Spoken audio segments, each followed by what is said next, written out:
The fever had broken sometime before dawn, and Gertrude Ramsey was wringing out a cloth over the wash basin when she felt it, the unmistakable weight of being watched.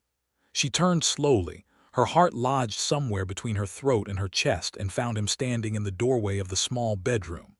Not the man in the bed, that man was unconscious, still trembling against sweat-drenched sheets, but a different man entirely.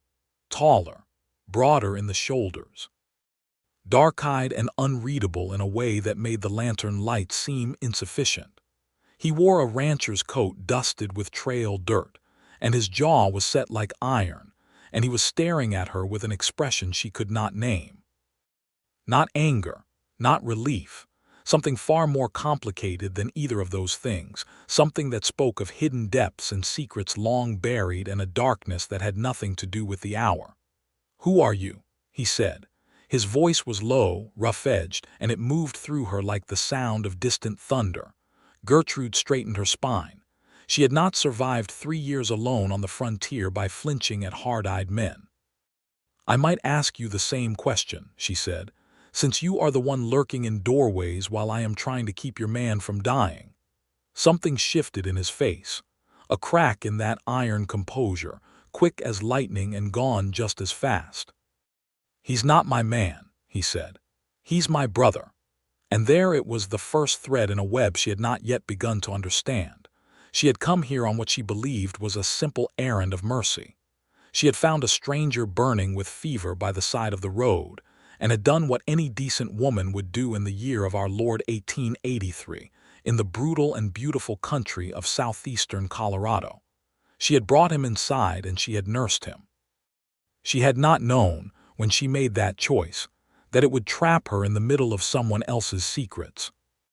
She had not known that the rancher watching from the doorway would look at her like that, like she was both a threat and a salvation, and he could not decide which terrified him more. She had not known she would love him, but that part comes later. Gertrude Ramsey had arrived in Crestfall, Colorado, 8 months before the fever, and she had arrived with nothing but a leather traveling case, a medical kit her late father had assembled over 30 years of practicing country medicine in Ohio, and a stubbornness that the women back east called improper, and the women on the frontier called necessary. She was 28 years old, which made her, by the standards of the time, a spinster of considerable standing, and she had buried her father in April, sold the small house in Columbus, and pointed herself west because there was nothing left pointing her anywhere else. Her father, Dr. Arthur Ramsey, had been a good man and a better physician, and he had taught Gertrude everything he knew with the quiet confidence of a man who did not believe that knowledge belonged only to sons. She had no formal credential. Women were not admitted to medical colleges in any number that mattered in 1883, but she had assisted at more births and sat through more fevers and set more broken bones than most men who carried a degree in their vest pocket. She had come west because the frontier did not always have the luxury of being particular, and she had been right about that. Crestfall had needed her within the first week. The town sat at the edge of a wide valley ringed by flat-topped mesas, the kind of landscape that looked like God had started building something grand and then gotten distracted. The Purgatoire River ran a few miles to the south, and the grasslands stretched in every direction until they broke against the foothills of the Sangre de Cristo Mountains in the distance. It was June when she arrived, and the heat was already mean and relentless, and she had stepped off the stage into a main street that smelled of horses and dust, and the particular desperation of a town that had been promised a railway spur for 3 years, and was beginning to suspect it would never come. She set up in a room above the dry goods store owned by Margaret Tillman, a widow of 50 who had the kind of practical warmth that made you feel both safe and observed.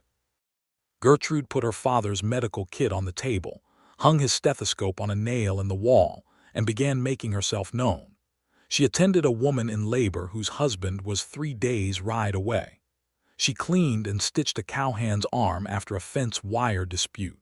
She pulled 2 teeth with a steadiness of hand that made the barber who had previously handled such things decide to focus exclusively on haircuts. And she heard about the Prescott Ranch. Everyone in Crestfall heard about the Prescott Ranch eventually, the way you eventually hear about every sore tooth in a small mouth. The ranch was called the Double Cross, and it sat 12 miles north of town, and it ran cattle on land that the Prescott family had held for 20 years, which was practically ancestral by frontier standards.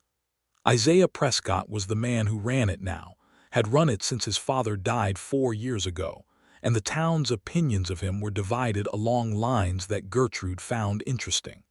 The older ranchers respected him. The merchants appreciated his business. The women and Gertrude noticed this with a particular attention, spoke about him in hushed tones that were not entirely disapproving, tones that suggested he was handsome and difficult, and had never once given any of them a reason to hope. He had a brother, she learned, named Caleb. Caleb Prescott was 24 years old, 9 years younger than Isaiah, and he was, depending on who was telling the story, either a charming young man who needed steadying or a source of ongoing trouble who needed restraint. He gambled.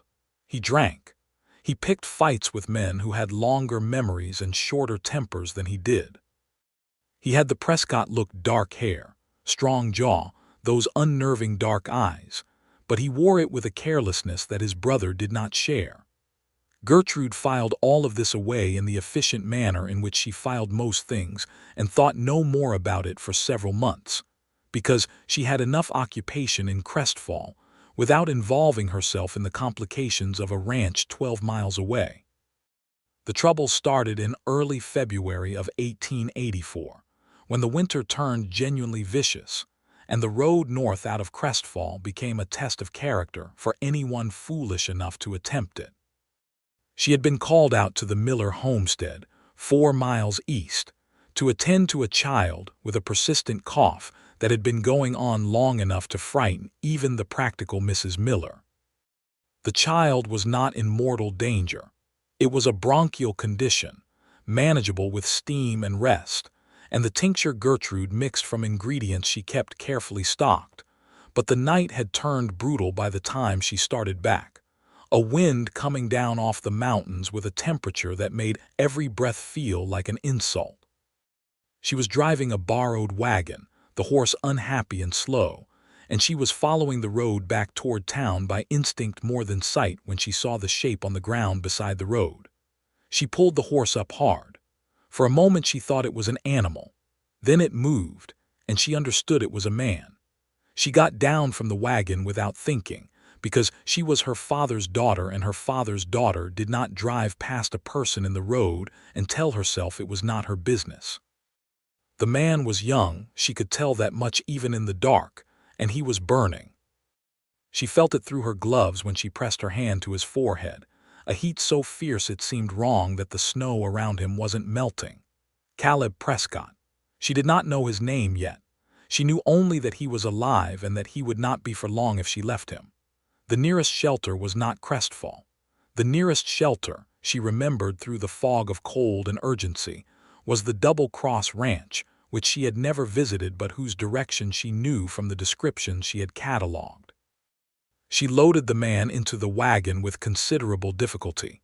He was not small, and she was managing alone, and the cold was making everything harder, and she turned north. The ranch house appeared in the darkness like a promise kept against expectation. Lights in the windows. A barn with warm lamplight seeping under the doors.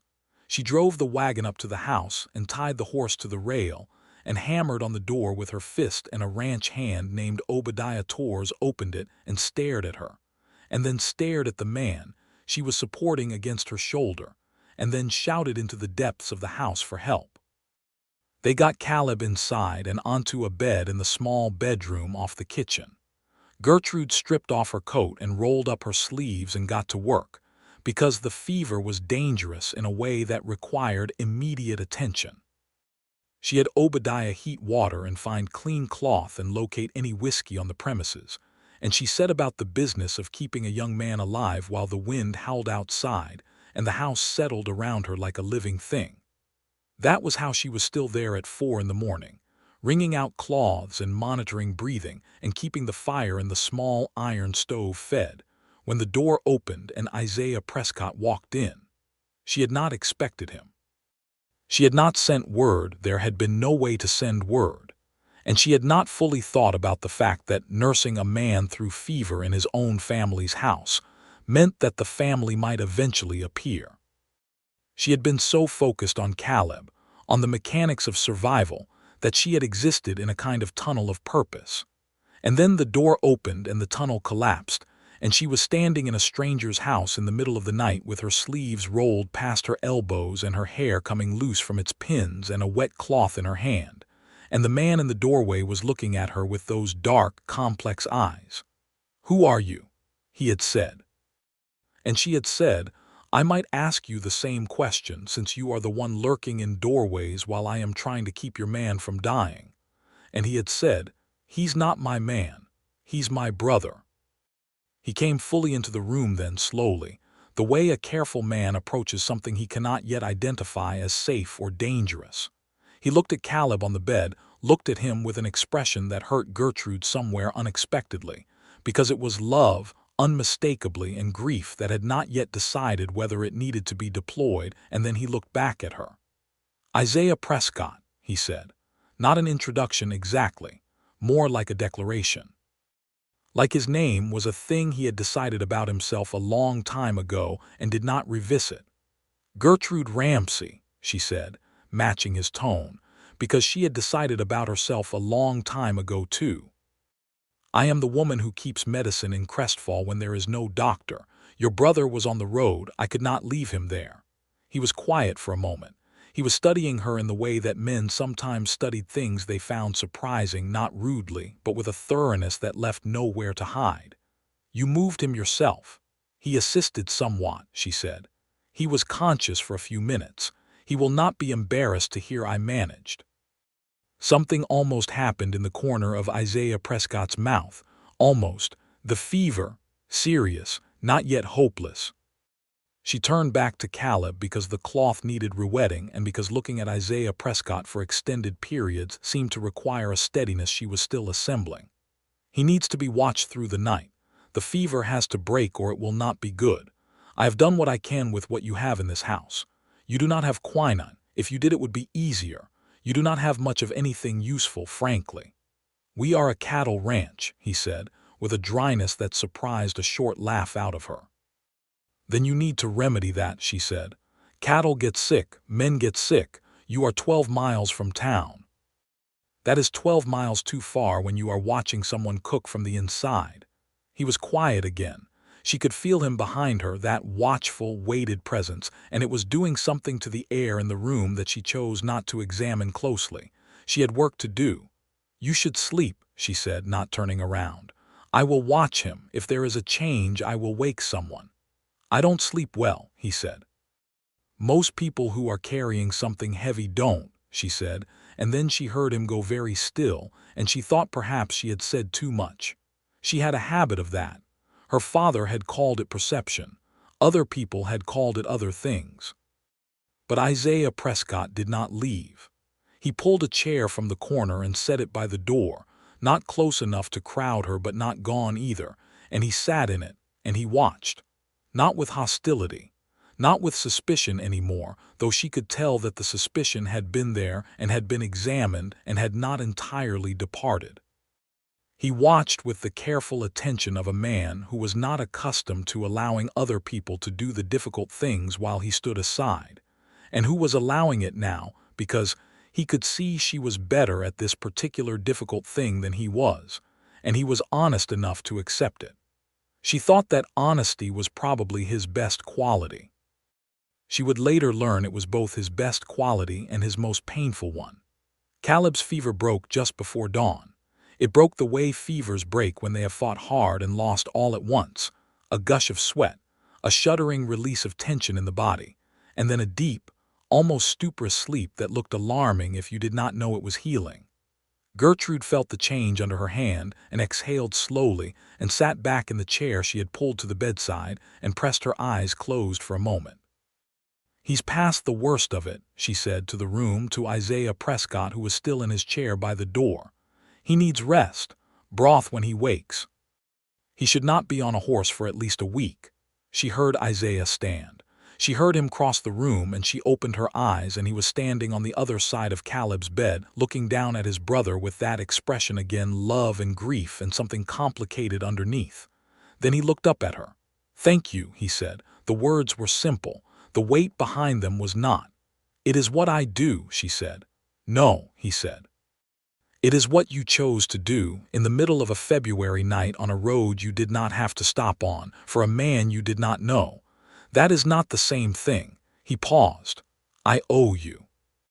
"You owe me nothing," she said, gathering her coat from the hook where she had hung it hours ago. "He was alive. I helped him stay that way. That is sufficient." He followed her out of the room, into the kitchen where the early light was beginning to come through the single east-facing window, gray and cold and new. There was coffee on the stove. Someone, Obadiah probably, had made coffee, and the smell of it was suddenly the most appealing thing she had encountered in 20 hours. "Sit," Isaiah said, and it was not entirely a request. She sat. He poured 2 cups of coffee and put one in front of her and sat across the table from her, and they drank in a silence that was, improbably, not uncomfortable. She looked at him in the full light for the first time properly, without the distraction of urgent medical need. He was 33, she would learn this later, and he had the kind of face that weathered well, all strong angles and a jaw that looked like it had been decided upon firmly. He had a scar along his left temple, barely visible, silver against the dark skin of a man who worked outside. His hands around the coffee cup were large and were cruffined and careful in their grip. Everything about him suggested a carefulness, a deliberateness, as though he had learned somewhere that moving without thinking led to consequences that did not forgive. "How long have you been in Crestfall?" he asked. 8 months, she said. "You came alone?" "Yes." He considered that, not with judgment, she felt, but with genuine consideration, the way he might consider a piece of information that changed his understanding of a terrain. "You have been the only one with medical knowledge in that time." "The nearest physician is in La Junta," she said, 30 miles. When someone is in labor or someone's child has a fever or someone puts a scythe through his foot, 30 miles is a long way to go. "It is," he agreed. He looked at her with a directness that she was beginning to recognize as simply his manner, not an invasion, but an engagement. "You are not afraid of things." "I am afraid of plenty of things," she said. "I am simply of the opinion that being afraid does not constitute a reason not to act." This time the almost thing in the corner of his mouth became actual, brief, controlled, but there. A smile.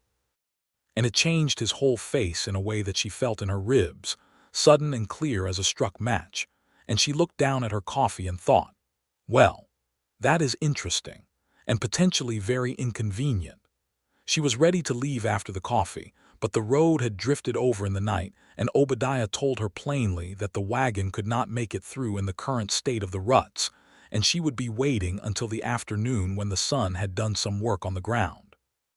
She accepted this with a grace she had to assemble from parts. Isaiah Prescott put her in the front room and told her to sleep, and she was too tired to argue.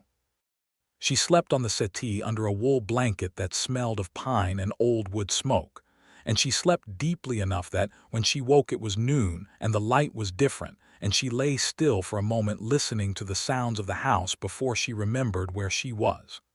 She could hear Isaiah in the next room. Not his words, but his voice, the low cadence of it, giving instructions to someone. She could hear boots on the plank floor and the distant bark of a dog and the sound of cattle somewhere to the west, their voices carrying on the cold air. It was a house that had sounds, she thought. It was a house that was alive. She rose and smoothed her dress and pinned her hair back as neatly as she could manage and went to check on Caleb, who was awake and embarrassed in the particular way of young men who have been helpless in front of people they have just met. "Miss Ramsey," he said. Obadiah had told him her name, and his voice was hoarse but present. "I am told I owe you my life." "You owe me nothing except to stay in that bed for a week," she said, putting her hand to his forehead. "The fever has cleared. Your body has done the hard work. Now you let it finish." "A week," he said, with the pained expression of a young man who considered himself indispensable. "A week minimum," she said firmly. "Argue with me and I will make it 2. He looked at her with those dark Prescott eyes, younger than his brother's, livelier, without that weight behind them, and he laughed, and even the laugh sounded like the family resemblance. "Isaiah said you were not to be argued with." She looked up from her examination, surprised. "When did Isaiah say that?" "About an hour ago," Caleb said, and there was something in his expression, a knowing thing, bright with the particular intelligence of a younger sibling. That made her look back at the doorway and find that it was empty, and look back at Caleb and find him watching her with that knowing expression still firmly in place. She ignored it with dignity and checked his pulse. Isaiah drove her back to Crestfall himself that afternoon in a different wagon, one that had clearly been maintained with more attention than the borrowed one she had arrived in. They drove in a silence that was beginning to feel strangely like a language. The landscape around them was extraordinary even in February, the mesa tops brilliant with snow, the sky an implausible deep blue, the brown grass catching the low sun and turning almost golden in certain angles. She watched it and thought of Ohio and thought of her father and thought of why she had come out here, and the answer was still the same. There was nothing left pulling her anywhere else. But for the first time in 8 months the answer felt less like a wound and more like an open window. "He will be all right," Isaiah said when they were halfway to town. He was not looking at her. He was watching the road with the focused attention of a driver who respected what a road could do. "He will," she said, "as long as he follows instruction." "Caleb has never followed instruction in his life," Isaiah said, and the dryness was back, but underneath it she could hear something else. Affection worn smooth with friction, the way river stones are rounded by water. "He will follow mine," she said, "because I have informed him that I am the only medical authority within 30 miles and crossing me would be inadvisable." This time the smile was less brief. It lasted almost 3 full seconds, which she thought was probably a record for him. "You did not tell him that." "I implied it with considerable clarity," she said. He shook his head, but the smile had not entirely gone. She stored this information without knowing why she was storing it. He left her at the door of the dry goods store with a tip of his hat and a Miss Ramsey that managed to contain, she thought, about 4 more words than it sounded like it contained, and she went upstairs and sat on the edge of her bed and looked at the stethoscope on the nail in the wall and thought about dark eyes and careful hands and the weight of a presence in a doorway. She thought about it for rather longer than she intended. Caleb did follow her instructions, improbably. She rode out to the Double Cross 3 days later to check on him and found him restless but in bed. And she found that Isaiah had, in the 3 days since she had last been on the ranch, made a list. He presented this list to her in the kitchen, 4 sides of a page in a handwriting that was decisive and clear, of medical supplies he thought the ranch should keep. He had, she realized, been thinking about what she had said about being 12 miles too far from help. "You have done research," she said, reading the list. "I spoke to Margaret Tillman at the dry goods store," he said. "She knew what to order. The list is based on her suggestions and my own reasoning. But I would like your opinion, since you know what is actually useful and what is not." She looked at the list and made corrections and additions and crossed out 2 things that were useless and added 3 things that were essential, and she was aware the whole time of him sitting across the table from her, watching not the list but her, with that quality of attention that felt like being taken seriously, which was more unsettling than she would have predicted.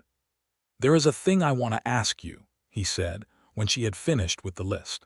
She set down the pencil and waited. He was quiet for a moment in the way of a man who is choosing words with care. "This ranch has 31 men who work here through the spring and summer. Fewer in winter, but still men who get injured, who get sick. The nearest doctor is in La Junta. You are in Crestfall, which is 12 miles south. I would like to propose a formal arrangement, a retainer, A sum monthly for your willingness to be called out here when there is need. She studied him. You are offering to pay me.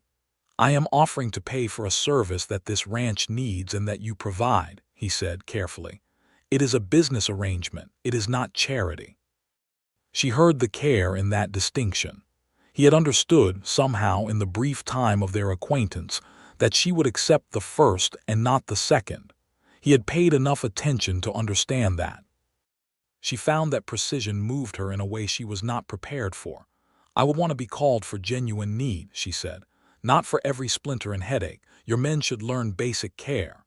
I agree, he said. I would also want to propose, he stopped. A brief hesitation. She watched it with interest because he did not seem like a man who hesitated.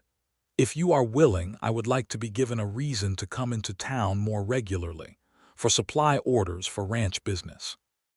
Nothing unusual about that, but if there were a reason to stop at your door, to give you any supplies you need to discuss. He stopped again, and she thought she saw, underneath all that iron composure, something that was neither iron nor composed. I am explaining this poorly, he said. You are explaining it very clearly, she said quietly. You want an excuse. He looked at her directly, those dark eyes direct and unsettling. I have not needed excuses before, he said. I find that I want one now. The kitchen was very quiet. Outside, the wind had died down. Somewhere in the depths of the house Caleb was either sleeping or pretending to sleep, and she would bet on the latter. She kept her voice steady by an effort of will. The arrangement is acceptable, she said. Come on Thursdays. I will give you my supply list and you can bring what I need from La Junta when you are there. We can discuss any health matters concerning the ranch. Thursdays, he said. He sounded like a man who has just been handed something he expected he might have to wait a long time for. He came on Thursdays. He came in February, and he came in March, and he came in April, when the world outside was doing its slow, magnificent business of turning green again, and the conversations in her upstairs room or in the downstairs parlor that Margaret Tillman cheerfully provided for the purpose became something that both of them began to build toward each week with a care they kept from naming.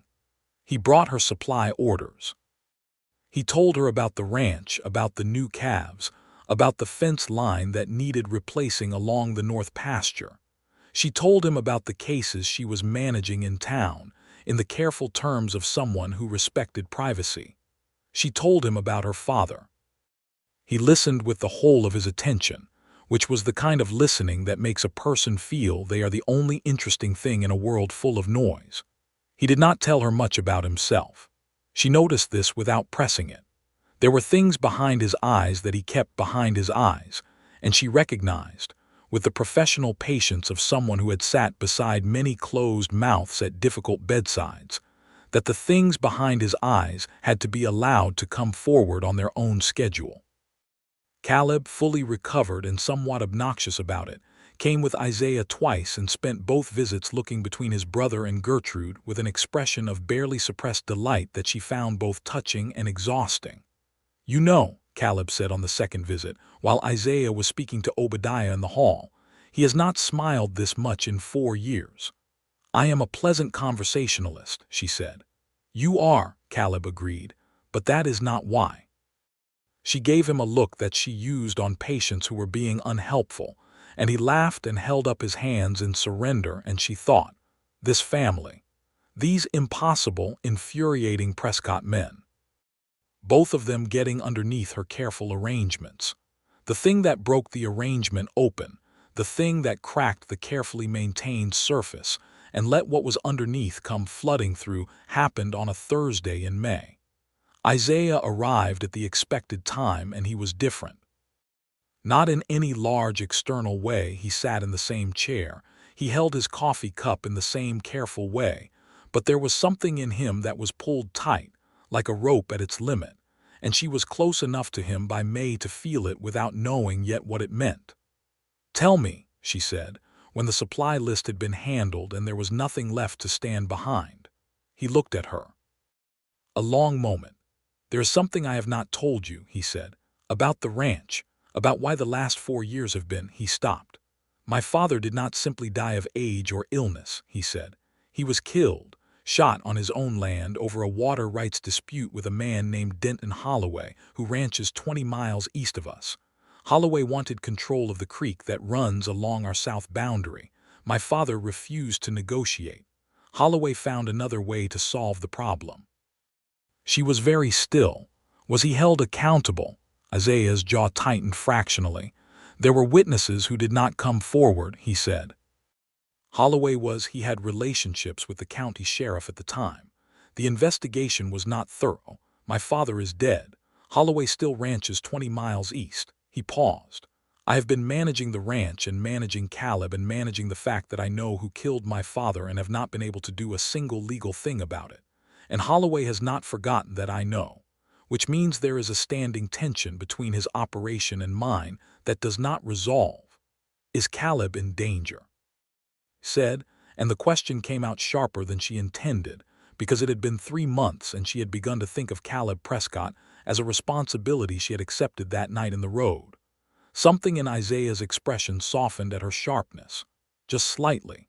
Caleb's habit of putting himself in foolish situations does not help, he said. The night you found him, I found out later he had been at a gambling table in Crestfall where 2 of Holloway's men were playing. There was a confrontation. He made it out of town before they could follow him directly, but he made it out sick and alone in February weather, which was nearly worse. Why are you telling me this now? She said, not a challenge, a genuine question. He held her gaze. Because you have been asking me every Thursday for 3 months without words, and I have been answering without words, and I think the time for that particular kind of communication has run past its usefulness. He set his coffee cup down very carefully on the table. And because I find that I cannot continue being less than honest with you, it feels wrong. It feels like a betrayal of something, though I am aware we have made no promises. She felt the word betrayal land in her chest with peculiar precision, because he had chosen it specifically, she thought, knowing what it meant to apply it to something that was not yet named. He was, in his particular way, telling her that what was between them was real enough that dishonesty within it would constitute betrayal. That was an extraordinary thing to tell someone. Isaiah, she said, and it was the first time she had said his name without the prefix of formality, and they both heard it. He looked at her like she had struck a match in a dark room. You are not alone in this, she said. Whatever this is, whatever is between this ranch and Holloway. I am 12 miles south and I have been watching you carry something that would break most men, and I want you to understand that I am. She pressed her hands flat on the table. She was a woman who dealt in facts, and she would deal in facts now. I am not simply your Thursday arrangement. I have not been simply your Thursday arrangement for some time. He reached across the table and covered both of her hands with one of his, and she felt the roughness of his palm and the warmth of it and the deliberateness of it, and neither of them spoke for a long moment. No, he said, you have not. He did not kiss her that Thursday.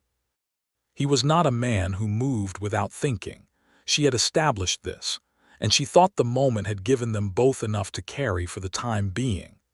But he held her hands on the table for the length of several breaths, and when he left, he did not say goodbye with the cool courtesy of a man maintaining a professional arrangement. He said Gertrude, just her name simply, standing in the doorway with his hat in his hand, and it sounded like a word he had been careful with, a word he was being careful with still. She stood in the parlor and listened to his horse leave, and then she sat down and pressed her hands together and thought that she had come west because there was nothing left pulling her anywhere, and now there was something. The Holloway problem, which had been an abstraction she kept at the edges of her concern for Isaiah's sake, became something more concrete in June, when a man she did not recognize came into the room where she kept her medical practice, the back room of the dry goods store that Margaret had given her for the purpose, and sat down across from her, with the manner of someone delivering a message he had been told to make sound casual. His name was apparently Graves, and he worked for Denton Holloway, and he wanted to know, conversationally, how well she knew the Prescott operation, whether she visited the Double Cross often, whether she had any sense of the ranch's financial stability, its water situation, its lease arrangements with the smaller outfits that grazed on Prescott land seasonally. She looked at him for a moment. He was a lean, angular man with watchful eyes and the studied casualness of someone who had been told that directness would not work here and was trying a different approach. "I am a medical practitioner," she said. "I am not a source of commercial intelligence. Whatever you are looking for, you will not find it here." He tried charm. He tried a different angle. She showed him the door with a courtesy that left no room for confusion. She sent a letter to the Double Cross that afternoon, not by direct messenger because she did not want to create attention, but through Obadiah Torres, who she had learned made a supply run between the ranch and Crestfall every Wednesday. She told Isaiah plainly what had happened and what had been asked, and she said, "I think Holloway is looking for vulnerabilities in your operation, and he has decided I might be a useful source. I wanted you to know immediately." Isaiah arrived the following Thursday with a focus that was different from his usual careful attention, sharper, with something dangerous underneath it, the way still water has currents. He thanked her for the letter. He told her Holloway had been making movements generally testing the water rights situation with the county again, making overtures to some of the smaller ranchers who ran cattle on Double Cross land. "He is not going to stop," Isaiah said. "He has too much invested in the conflict to stop. Winning my father's death was not enough. He wants the land and the water both." "What are you going to do?" she asked. He was quiet for a moment. "I have hired a lawyer," he said, "from Denver, a good one, a man who does not have any history with the county sheriff down here. We are building a case not for what happened to my father, that window may be closed, but for the current harassment and the water rights question. There are laws, they are sometimes slow, but they exist." He paused. "I am not going to let this ranch be taken. My father built it for 30 years. It is Caleb's future as much as mine. It is not going to be handed to a man who solves problems with a gun."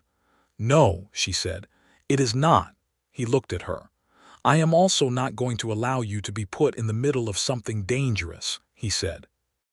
"If Holloway has decided you might be useful to his intelligence, that means he has noticed your connection to this ranch, which means I have endangered you by coming on Thursdays, by being seen with you." "Isaiah," she said carefully, "do not make decisions about my safety in my place. I am not your—" She stopped. She found the next word difficult to land on because what she wanted to say involved a word they had not yet spoken. "I am not someone you are responsible for without my consent," she said instead. "If there is a risk, I would like to understand it and make my own judgment."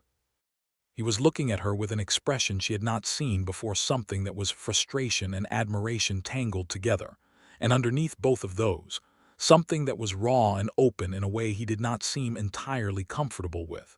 "You are the most difficult woman I have ever met," he said, and his voice had a quality she could not define. "And you are the most controlled man," she said, "which means we are probably well matched."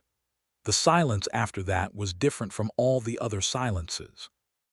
It was the silence of something that has been said that cannot be unsaid, a marker placed on a map that means this is where we are now. This is where we begin. He stood up from the table. He came around it to where she was standing, and he stopped close enough that she could see the fine lines at the corners of his eyes, close enough that the careful distance they had maintained for 3 months was simply not present anymore. He raised his hand and touched her face, the back of his knuckles against her cheekbone, a touch so deliberate and so gentle that it said about 15 things that his voice had not yet said, and he looked at her with those dark, uncomplicated eyes that were actually, she had come to understand, enormously complicated, and he said, very quietly, "Gertrude." "Yes," she said, and the word answered more than her name. He kissed her. It was as deliberate and careful and unhurried as everything else about him, and it was also something else, something that all the control in the world had been holding back, something that felt like the long-awaited break of a fever, like the moment the body stops fighting and begins to heal. She kissed him back with the full and honest investment of a woman who had spent 3 months being more careful than she knew how to sustain. When they drew back, his hand was still at her face, and she pressed her palm flat against his chest, and his heart was doing something under her hand that she found deeply satisfying. "I have been trying not to do that," he said. "I know," she said. "You have been very disciplined about it." "Has it been frustrating?" he asked, and the almost smile was doing something more than almost. "Occasionally," she said. "Yes." He kissed her again, which was considerably less disciplined, and she thought her father had been right about many things, including the idea that the best remedies were often the most straightforward. The summer moved with a momentum that felt, to Gertrude, like the frontier version of a love story, which meant it was beautiful and difficult and occasionally interrupted by emergencies. She was at the double cross more often now, which was partly practical, because she had 3 ranch hands whose injuries she was monitoring, and partly not practical at all, and no one on the ranch pretended otherwise. Obadiah Torres, who had been the one to let her in on that winter night, treated her with a straightforward warmth that she found more moving than the formal courtesy of someone following his employer's lead. The other hands knew. Everyone knew, in the way that people on small operations always know, but it was the kind of knowing that came with approval rather than gossip, because Gertrude had earned her standing among them with her medical competence and her refusal to be treated as a fragile thing. Caleb was insufferable about it in the best possible way. He had always been warm with her, from the moment he had recovered enough to be charming, but now he was openly delighted, and he said things to Isaiah in her presence that were designed to make his older brother uncomfortable, and that rarely achieved that aim because Isaiah had spent a lifetime managing Caleb's provocations. "I would like to formally observe," Caleb said one evening at the dinner table, "that you smile more than you have in 4 years. "Your observation is noted," Isaiah said. "I would like to further observe that it coincides exactly with your observation continues to be noted," Isaiah said. Gertrude ate her dinner and said nothing, and Caleb grinned at her across the table like a man who has spent years wishing for something and is pleased to find it arriving. It was August when the Holloway situation escalated in a way that moved it from background threat to foreground crisis. 2 of the smaller ranchers who held seasonal grazing rights on double-cross land withdrew those agreements suddenly, within the same week, and there were whispers carried by the particular network of information that existed along the trails and at the trading posts and in the barbershop, that Holloway's men had been at both of those ranches making offers, and making the accompanying implication that refusing Holloway's offers was inadvisable. Isaiah's lawyer in Denver, a precise and serious man named Harcourt, was making progress on the water rights case, but legal progress was slow, and what was happening now was immediate. Isaiah rode to both ranchers and spoke to them and understood, from what was said and unsaid, that both men were frightened of what might happen to their families if they maintained their association with the double cross. He did not argue with them. He understood the position of a man with a family to protect who is being told, without words, that protection is conditional. He came back from those rides with the tension in him pulled very tight, and Gertrude, who was at the ranch that day, watched him dismount and hand the horse to one of the hands, and she waited on the porch with the patient steadiness that she had learned was what he needed, not immediate questions, not urgent reassurance, but simply the fact of her being there. He came up onto the porch and she handed him a cup of water from the pitcher she had brought out, and he drank it and then stood looking out at the south pasture for a long moment. "Tell me," she said gently. He told her. All of it, the ranchers, the implied threats, the sense of a net being drawn slowly tighter.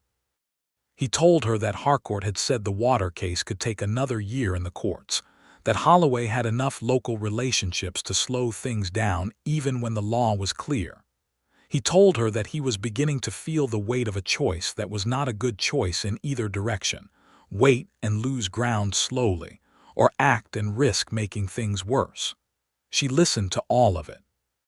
She stood beside him on the porch looking out at the same south pasture, the evening light turning the grass colors she did not have words for, and she thought about what her father used to say, which was that most problems that looked like they required a dramatic intervention actually required a thorough diagnosis and a precise treatment rather than a blunt instrument. "What does Harcourt actually need to move faster?" she said. Isaiah looked at her sideways. "What do you mean?" "You said local relationships are slowing the case down. That means testimony, probably, or affidavits, or cooperation from county officials who are afraid of Holloway. What would change that balance if it shifted?" He was quiet, thinking. "If there were witnesses to the direct intimidation," he said slowly. "Not to my father's death, that is probably beyond recovery, but to what Holloway's men have been doing to those ranchers. If either of those ranchers were willing to make a formal statement about what was said and implied.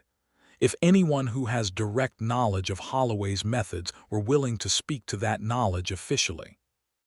Then perhaps," she said, "instead of waiting for Holloway's next move, you speak to those ranchers again, not to ask them to put themselves in danger, but to tell them what Harcourt is building, and to ask whether, if their safety could be made more certain by the outcome of a legal case, they would be willing to speak to what they have experienced."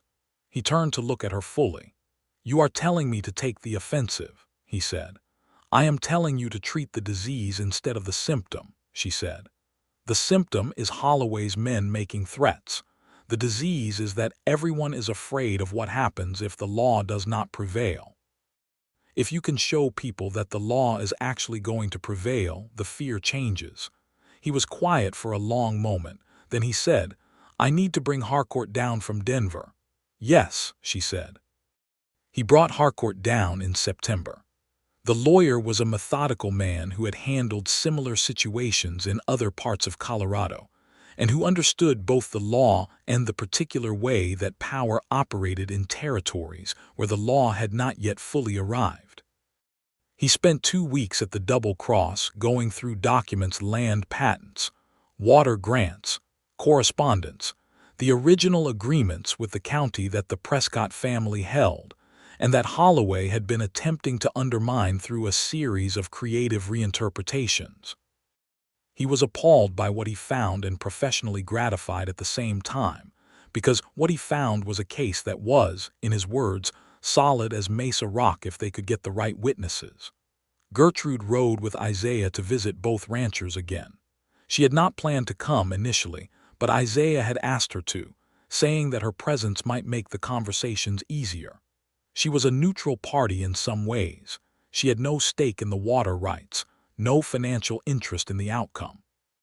She was simply a woman who knew both ranchers by now because she had treated members of both families, and in the frontier calculus of trust, that counted for something.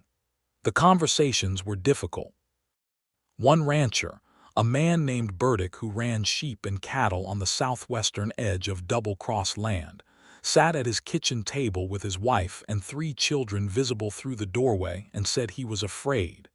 He said it plainly, without embarrassment, because it was the truth. Holloway had men who had broken things, who had made things clear. Gertrude looked at the children in the doorway and thought about injustice, and about what it meant that a man could terrorize a community for years, because the mechanisms of accountability moved so slowly and could be so easily corrupted by money and relationships. She thought about Isaiah's father, shot on his own land.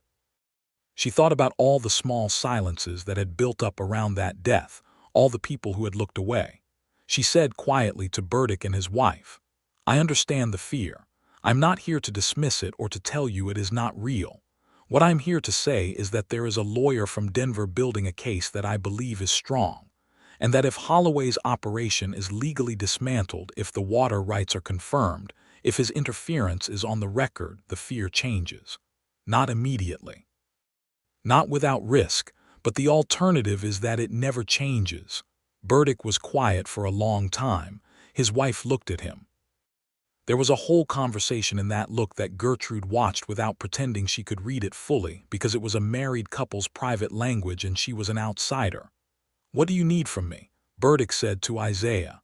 "A statement," Isaiah said. "To Harcourt, what was said to you, what was implied, Harcourt will handle it from there." Burdick looked at his wife again. His wife gave a tiny nod. "All right," he said. The second rancher took another week, but he came eventually.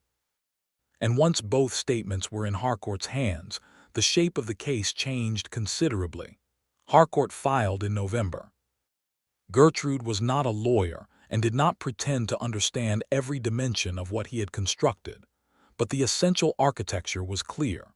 Holloway had, over 4 years, engaged in a systematic campaign of intimidation and interference, with established water rights on the grounds that his interpretation of certain county agreements gave him claim to creek access that the Prescott patents clearly precluded.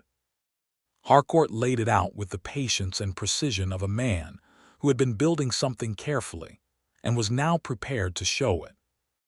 Holloway's response was to retain his own lawyers and to send word, through the particular channels by which such words were sent, that Isaiah Prescott was going to regret the decision to pursue this.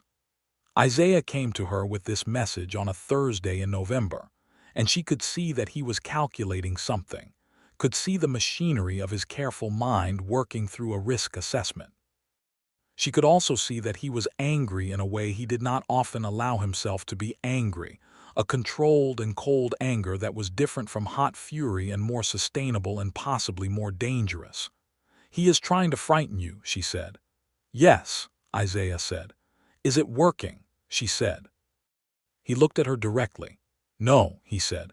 "I'm afraid for you and for Caleb and for the men on this ranch. I'm not afraid for myself." He paused. "That distinction matters." "Then what do we do?" she said. "We do exactly what we have been doing," he said. "Harcourt's case is filed. It is in the courts now, which means it is on the record, and interference with it carries its own legal consequences. Holloway can threaten, but the ground has shifted.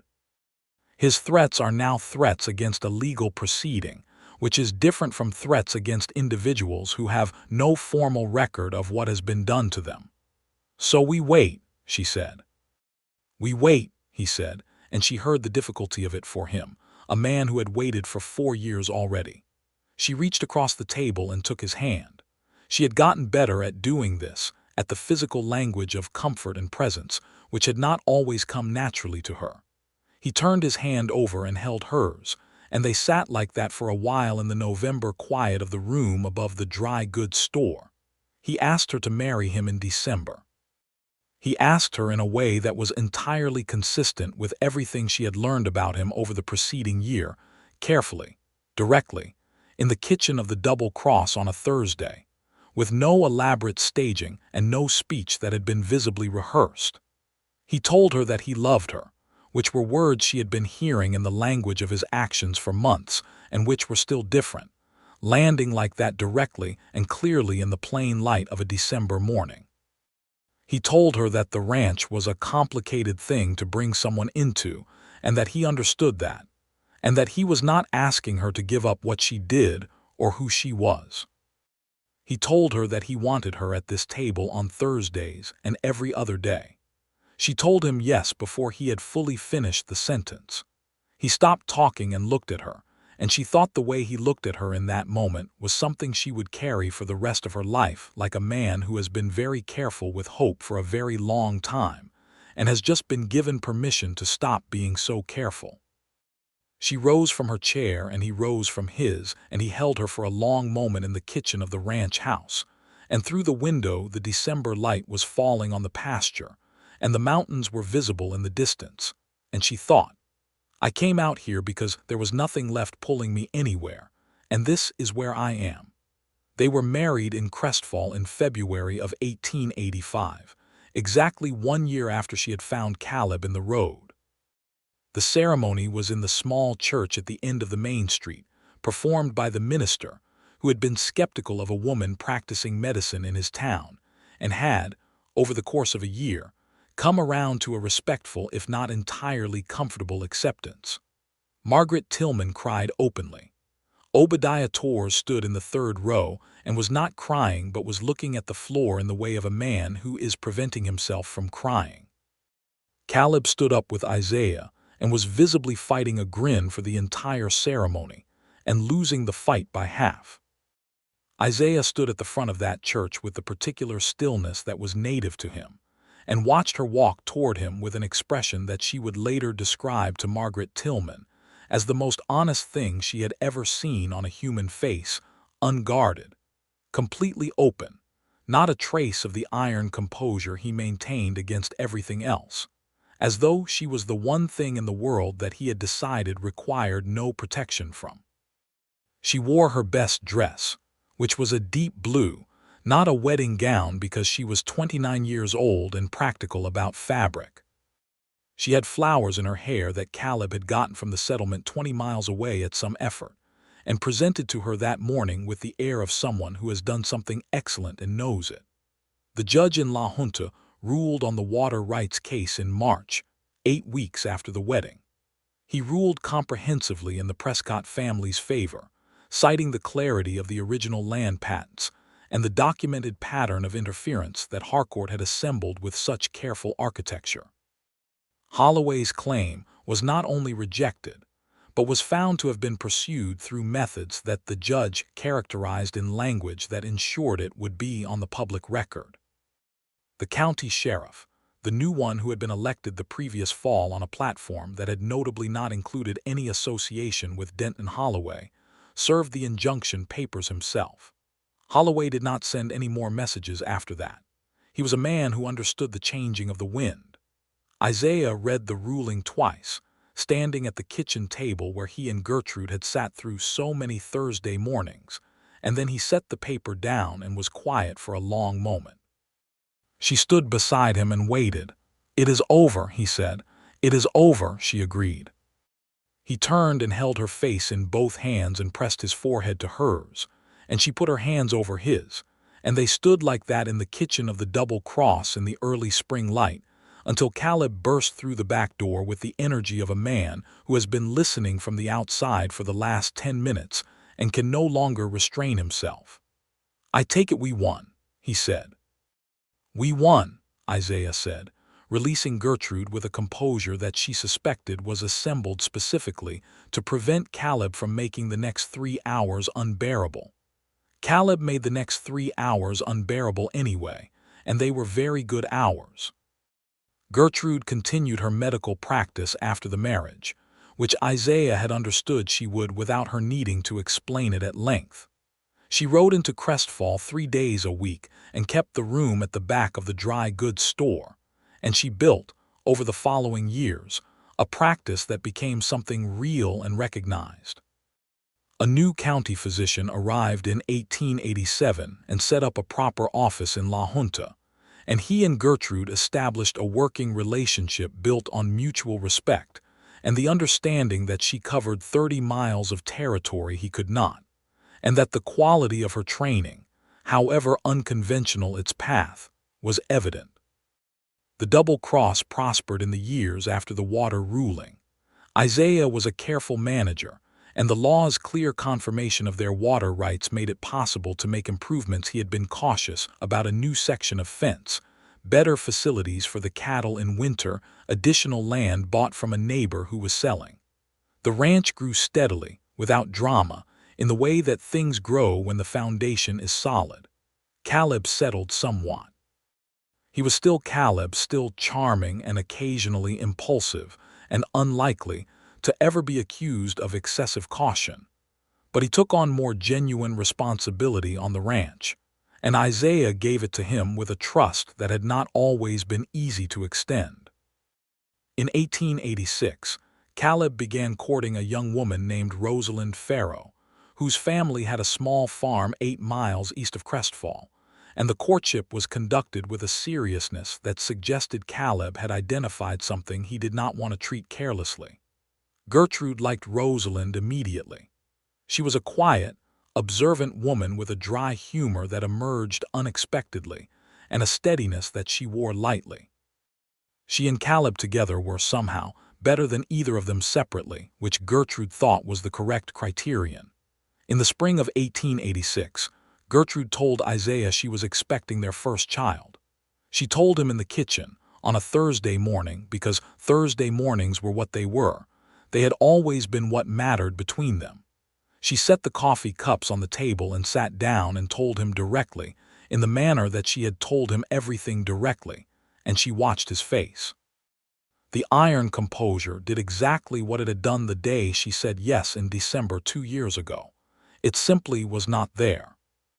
He looked at her with an openness that was more expressive than anything he could have said, and then he stood up from his chair and came around the table and crouched down in front of her chair and took both her hands in his and said nothing at all for a long moment. "A child," he said. "A child," she said. "Our child," he said, and the way he said it, the weight of "our," the way he held the word made her press her hands more tightly around his. Their son was born in October of 1886. He came into the world in the bedroom of the Double Cross Ranch house, delivered by Gertrude herself with the assistance of the La Junta physician, who had ridden out at Isaiah's request, and who observed, with genuine admiration, that the mother appeared to be managing the process more calmly than most of his patients managed receiving the news that they needed a tooth pulled. Isaiah was in the house throughout, in the kitchen with Caleb, and when the physician came out and told him he had a healthy son, the ranch house heard a sound from Isaiah Prescott that most of the people in it had never heard before and were deeply glad to hear now. They named the boy Arthur, for Gertrude's father. Isaiah had proposed it himself, quietly, a few weeks before the birth, when they were lying in the dark of the bedroom and she had been describing her father to him, the patience of him, the teaching, the way he had believed that knowledge could live in anyone who was willing. Isaiah had listened and then said, "If it is a boy, would you like his name?" And she had pressed her face into his shoulder and said yes so quietly that he had to bend his head to hear her. Arthur Prescott arrived in the world with his father's dark hair and his mother's stubbornness, which was observable within the first week. Isaiah held him with the careful deliberateness that was his native manner with all things that mattered, and he was not a man who talked freely about what things cost him, but Gertrude saw, in the way he held his son, the 4 years of carrying everything alone, and the full weight of what it meant that the weight was no longer his alone to carry. Caleb and Rosalind married in the spring of 1887, in the same small church where Isaiah and Gertrude had married 2 years before. It was a warmer ceremony. Caleb had more warmth available at the exterior. It was simply his nature, and there was dancing afterward in the church hall that lasted until the candles burned down, and Isaiah danced with Gertrude with a care for her enjoyment that she found, even then, after 3 years of marriage, moved her in a way she did not expect to still be surprised by. In 1888, Gertrude delivered their second child, a daughter, born in the same bedroom as Arthur, during a March snowstorm that meant no physician was coming from La Junta, and that Gertrude's own considerable competence was the primary medical resource available, which she found entirely manageable. The daughter arrived healthy and fierce, and with a voice that informed the household of her opinion of the situation from the first moment. They named her Clara, after no one in particular, because the name had come to them one evening at the dinner table as a name that suited her before they had met her, and it turned out to suit her exactly. Arthur, who was 18 months old and very serious about his own authority in the household, accepted Clara after a brief period of assessment, and then appointed himself her protector with an earnestness that was entirely his father's. By 1889, the Double Cross had expanded to include a proper bunkhouse and a barn that could shelter the herd in the worst weather, and Gertrude had partnered with the county physician to establish a twice-monthly clinic in Crestfall, which served the broader territory and which brought 2 other women, both of whom had medical training from family practice, as Gertrude had into a formal arrangement that she thought her father would have found satisfying. The frontier was changing. The railroad came to a town 20 miles north, which changed the economy of everything within a long day's ride. The days of complete isolation were passing, slowly but undeniably. La Junta grew.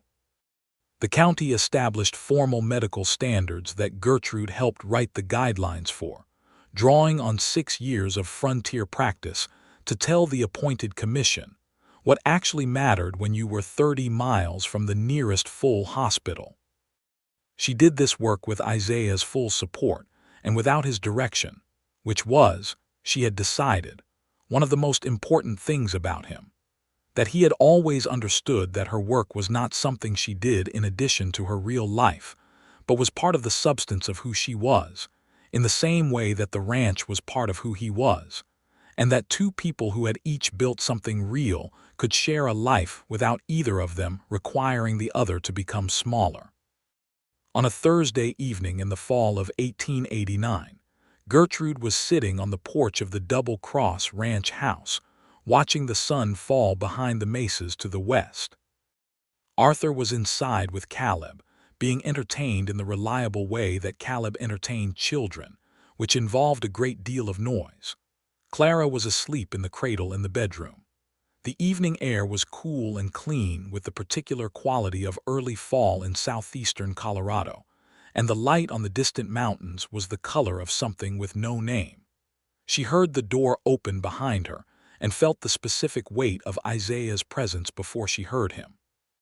She had learned this about herself over 4 years of marriage, that her body recognized him before her ears did, some deep attunement to his particular way of moving through the world.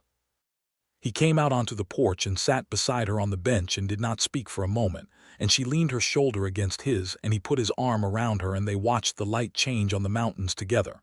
"What are you thinking?" he said after a while. "I am thinking about Thursday mornings," she said, "about the first one." He was quiet and she could tell he was thinking about it too. That February morning, the coffee on the table, the list he had prepared. "I was terrified," he said. "I want you to know that." "You hid it admirably," she said. "I am told I am good at that," he said, dry. "You were different with me," she said, "from the beginning." "Not immediately, but quickly.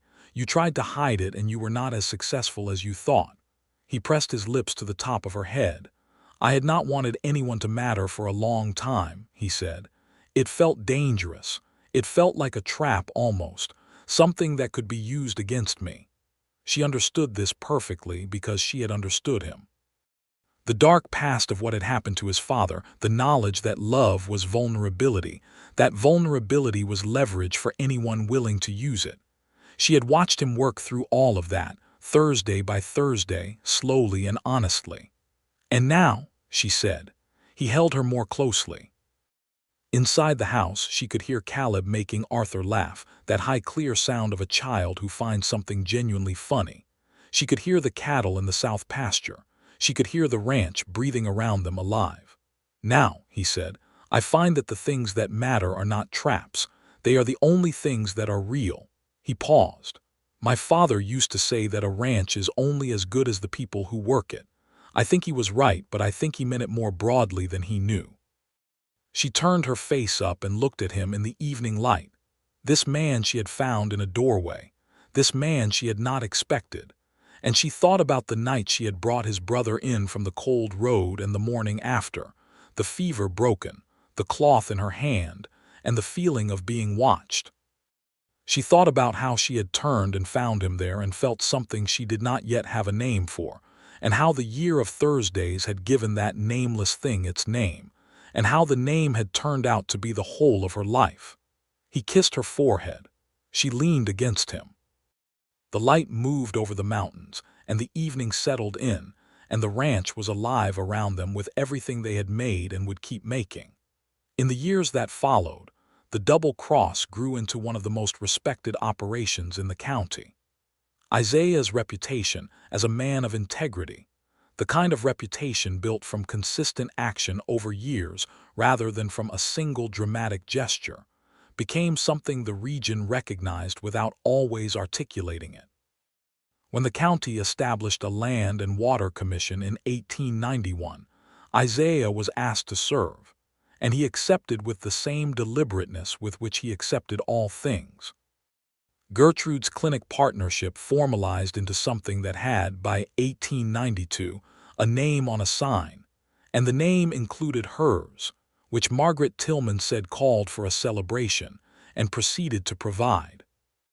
The sign read Ramsey Prescott Medical Practice, which Gertrude had specified the order of because it reflected, she said, the professional and personal history of how she had arrived at the name, and Isaiah had smiled at that with the full actual smile that she had once considered remarkable in its rarity, and that, after 7 years of marriage, she had the pleasure of seeing every day.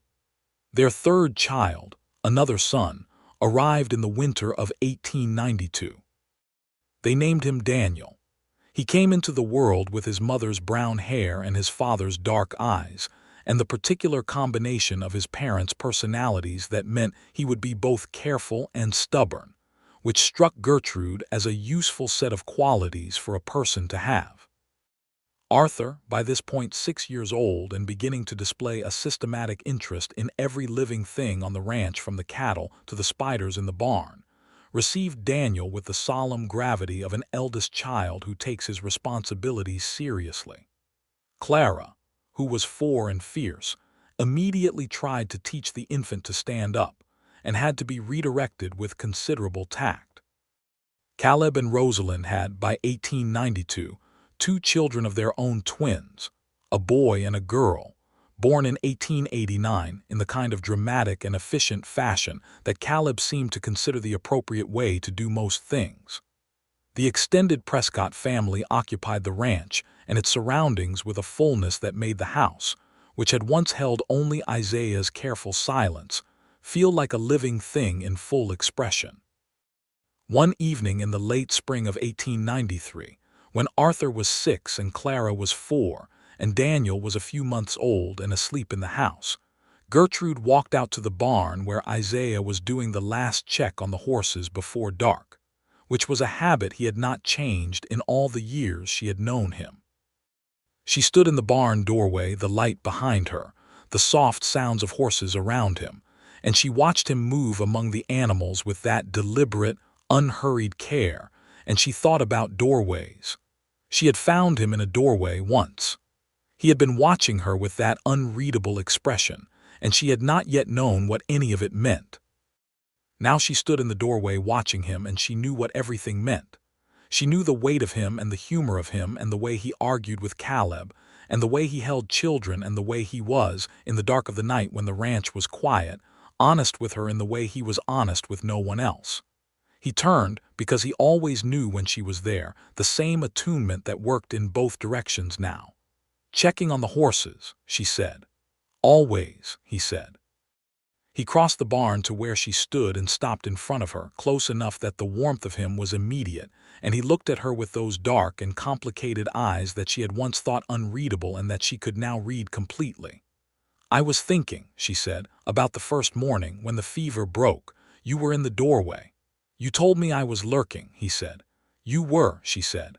"I was," he agreed, and his mouth curved.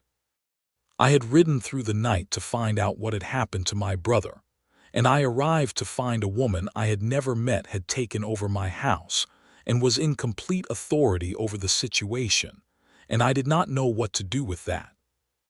"You sat in a chair and watched," she said. "It seemed like the appropriate response," he said. "I was not wrong." She pressed her palm flat against his chest, the way she had done on that Thursday in May when he had first told her about his father and she had first understood the weight he carried. His heart was steady under her hand, steady as it had always been. "Isaiah," she said. He covered her hand with his. He held it there.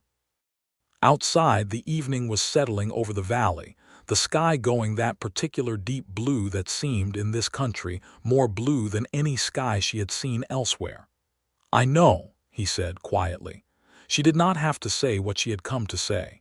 He knew.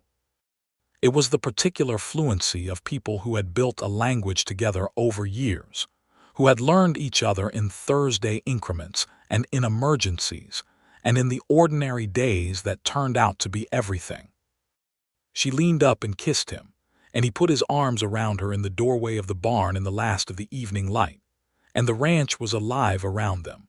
All 31 men and 3 children and 1 younger brother and 1 sister-in-law and 2 twin niece and nephew, and the cattle and the horses, and the fence lines running north to the Mesa country and south to the edge of Crestfall.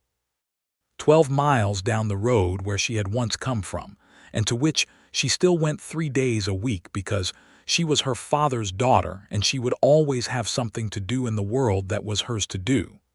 But this man, this ranch, this life, this was also hers. This was the wholeness of it. She had come west because there was nothing left pulling her anywhere. And the frontier had given her everything. Work that mattered, a place that needed her, a man who saw her completely, children who would grow up on this land knowing that the people who loved them did not love them by accident but by choice, repeated and renewed every day. Gertrude Ramsey had come to nurse a stranger through fever and found the rancher watching from the doorway after, and the watching had become the beginning of everything. She would not, in the long years that followed, have changed a single mile of that February road. The mountains were there every morning when they woke, the Sangre de Cristos in the distance, bearing their improbable name Blood of Christ, in the Spanish of a people who had understood this country before any of them arrived. The creek ran along the south boundary of the Double Cross, clear and cold, and finally, after all the legal battles and the waiting and the accumulated courage of small acts repeated, entirely and legally and permanently theirs. The grass grew and the cattle ranged and the seasons came around, and in the kitchen on Thursday mornings there was always coffee on the stove and the table was theirs and the mornings were theirs and the whole long, beautiful, difficult life of it was, finally, absolutely, entirely and irrevocably theirs. Isaiah Prescott sat across that table from his wife on 1,000 Thursday mornings, and he never once took for granted the particular miracle of her presence, the directness of her gaze, the way she said things that other people did not say, the way she had arrived in his house in February with her sleeves rolled up and her father's knowledge in her hands, and no patience whatsoever for being afraid of hard things.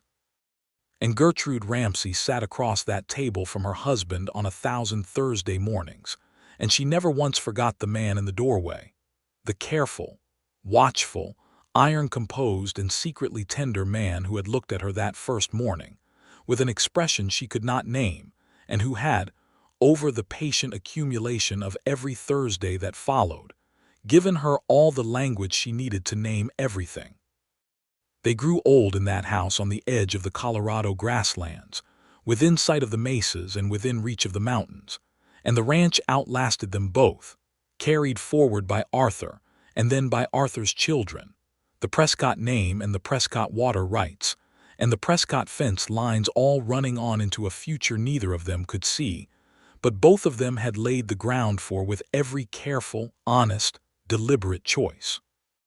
And on the nights when the stars over southeastern Colorado were what the stars over southeastern Colorado could be, which was vast and cold and brilliant in a way that made all of human smallness feel somehow more precious rather than less, they lay in the dark of the bedroom they had shared for 30 years, and they listened to the ranch breathe, and they were, both of them, completely and finally and without reservation home.